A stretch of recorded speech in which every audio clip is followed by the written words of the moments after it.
Assalamualaikum warahmatullahi wabarakatuh. Perkenalkan, nama saya Ripan Semana Putra dengan NIM 33372300037. Ini adalah video untuk memenuhi tugas mata kuliah Kecerdasan Artifisial Lanjutan dengan dosen pengampu Bapak Cakra Adipura Wicaksana STMT. Nah, dalam video kali ini saya menerapkan pengaplikasian Convolutional Neural Network dalam pendeteksi dari masker wajah. Nah, di sini nantinya saya akan memprediksi beberapa orang itu dia memakai masker atau tidak. Nah, di sini salah satu dataset yang saya temukan di website Kaggle yang berjudul Face Mask Detection Model Using CNN. Oke, tanpa berlama-lama lagi, mari kita lanjut ke codingannya. Nah, di sini pertama-tama saya mengambil API dari Kaggle karena menurut saya untuk mengambil API itu lebih gampang. Kita hanya mengambil dari API JSON-nya, lalu setelah di-download, nah di sini kita masuk ke dalam beberapa library yang dibutuhkan untuk menjalankan program tersebut. Oke, beberapa library seperti TensorFlow, Keras, NumPy, Matplotlib untuk visualisasi, dan library lainnya. Lalu selanjutnya saya mengimport zip file karena memang dataset ini pertama kali itu berupa zip. Lalu setelah saya ekstrak dan load, jika dataset sudah berhasil, nah baru saya akan mengeksekusi daripada dataset tersebut. Nah, dataset ini saya panggil di datapad, lalu akan diinisialisasi di beberapa string untuk menghasilkan atau menyimpan data untuk membedakan with mask dan without mask. Oke, selanjutnya di sini ada beberapa iterasi yang nantinya beberapa data di dataset itu akan terdeteksi dia itu masuk ke dalam yang pakai masker atau tidak. Jadi dia melakukan iterasi di sini. Lalu ini juga memanfaatkan library NumPy. Lalu selanjutnya kita masuk ke dalam train data. Di sini kita bagi dataset itu menjadi 3 bagian. 80% untuk training, 10% untuk validation, dan 10% untuk testing. Ini penting supaya model juga bisa berjalan dengan baik. Oke, selanjutnya kita masuk ke dalam pembangunan model. Nah, kita tahu bahwa convolutional neural network ada beberapa layer-layer penting untuk membuat model seperti convolutional layer, terus pooling layer, Clayton layer, dan juga dense layer. Nah, di sini saya menerapkan dari convolutional layer itu convolutional 2D dengan fiksasi 5x5 dan juga menggunakan activation ReLU. Lalu untuk layer kedua saya menerapkan average pooling layer dengan pool size 2,2 dan selanjutnya convolutional 2D lagi, lalu ke average pooling 2D lagi. Nah, tak lupa saya menerapkan activation ReLU dan juga softmax karena supaya model ini bisa belajar dengan lebih optimal. Nah, di sini merupakan kesimpulan atau summary yang beberapa model yang telah saya sebutkan. Oke, selanjutnya kita masuk ke dalam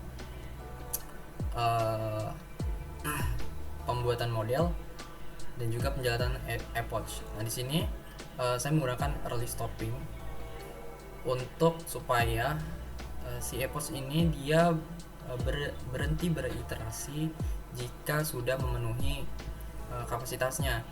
Nah, di sini saya menjalankan modelnya dengan X-train dan Y-train dengan batch size 32. Lalu kita panggil callbacks di early stoppingnya. Nah, kita set untuk epochnya di epoch 30. Nah, selanjutnya epoch ini akan berjalan dengan beberapa set-set akurasi dan juga loss di sini. Lalu selanjutnya, jika epoch sudah berjalan, maka kita bisa mengetahui bagaimana sih berapa sih tes loss dan juga tes akurasi dari data yang kita gunakan gitu. Jadi di sini terdapat hasil dari tes lossnya 0,3 atau 30%, dan juga tes akurasinya sebanyak 91%. Nah, ini cukup baik untuk sebuah data, jadi tidak overfitting dan underfitting. Oke, selanjutnya kita masuk ke dalam prediction model. Nah, di sini model-model ini kita labeli dengan with mask itu diubah menjadi 1,0, dan juga without mask itu diubah menjadi 0,1. Nah, hasilnya adalah dari dataset itu, ini kan beberapa gambar yang merupakan hasil dari prediksi yang telah kita jalankan. Nah, ini jika dia pakai masker, maka prediksinya akan bernilai 0, dan jika dia tidak memakai masker akan bernilai 1. Oke, selanjutnya, nah di sini saya menjalankan visualisasi untuk supaya lebih tergambar bagaimana hasil dari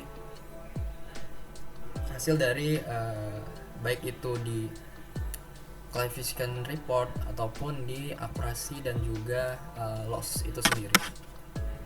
Nah, di sini kita bisa lihat jika di classification report, sini ada beberapa angka-angka yang menunjukkan bahwa precision with mask itu 0,94, lalu dengan seterusnya. Conversion matrix ini sebagai visualisasinya. Oke. Selanjutnya kita masuk ke dalam membuat prediksi ini.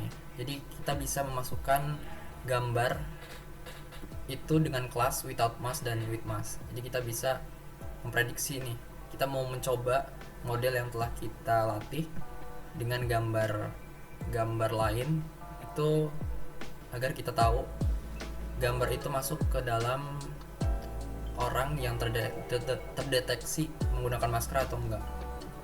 Nah, setelah saya masukkan gambar random di Google ini dengan menggunakan masker, nah dia berhasil memprediksi orang ini menggunakan masker seperti itu. Nah, ini predicted class-nya dia menunjukkan with mask. Oke, selanjutnya kita lanjut kepada pembahasan mengenai pengaplikasian dari analisis sentimen menggunakan LSTM atau long short term memory. Memang ini digunakan untuk menganalisis daripada kayak komentar di sosmed, terus rating untuk aplikasi-aplikasi gitu. Jadi di sini saya memiliki dataset. Nah, isinya seperti ini. Ini adalah beberapa komentar-komentar yang ada di aplikasi Twitter. Nah, ini bisa berupa komentar positif maupun negatif. Nah, hal pertama yang saya lakukan adalah yang pastinya saya mengimport beberapa library yang penting seperti NumPy, Pandas, RE, Sklearn, dan juga TensorFlow. Lalu selanjutnya saya meload dataset, mana dataset ini berbentuk CSV. Lalu dalam dataset ini saya hanya mengambil dua elemen atau dua bagian dari data, yaitu teks dan juga sentimen. Mana teks ini merupakan komentar dari si user, dan juga sentimen ini untuk positif maupun negatif. Nah, selanjutnya kita masuk ke dalam proses pre-processing. Nah, dalam pre-processing ini kita saya itu mengconvert teks menjadi huruf kecil semua. Di sini dalam data teks nanti di atasnya ini saya set untuk menggunakan huruf kecil, dan juga di bawahnya ini kita remove atau menghapus beberapa kayak seperti simbol dan juga huruf-huruf yang memang terkesannya tidak relevan ya dengan komentar-komentar yang ada. Yang selanjutnya adalah kita masuk ke tokenisasi, itu menggunakan tokenizer. Nah, tokenizer ini digunakan, dia ini bisa mengubah dari kata itu menjadi angka supaya bisa lebih mudah untuk diolah gitu. Jadi misalkan ada kata I love this, nah itu bisa diubah.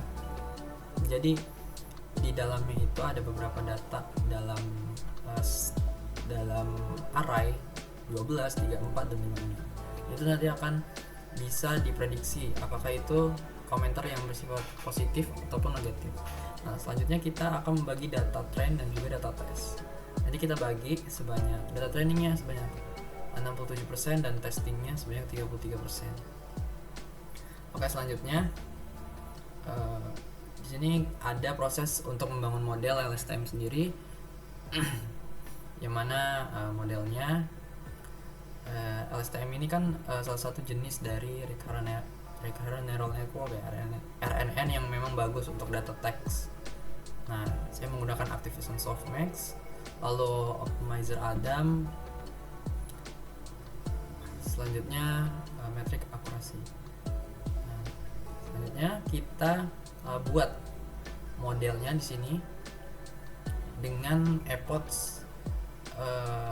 7 ya, karena memang sudah cukup untuk menghasilkan akurasi yang lumayan tinggi. Nah, di sini kita mengetahui bahwasanya akurasinya sebesar 80%, 87% untuk loss, dan akurasinya 82%. Ini memang sudah cukup tinggi untuk akurasi.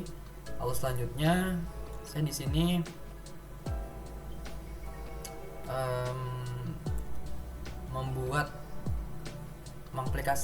mengaplikasikan model ke dalam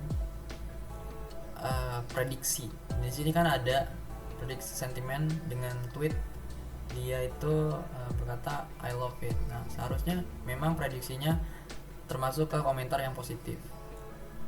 Nah, di sini kita set untuk jika sentimen itu bernilai 0, maka dia akan bernilai negatif, dan jika 1 akan positif. Nah, ternyata I love it itu masuk ke dalam komentar yang positif, maka masuk ke predicted sentiment yang positif. Seperti itu. Oke, terima kasih.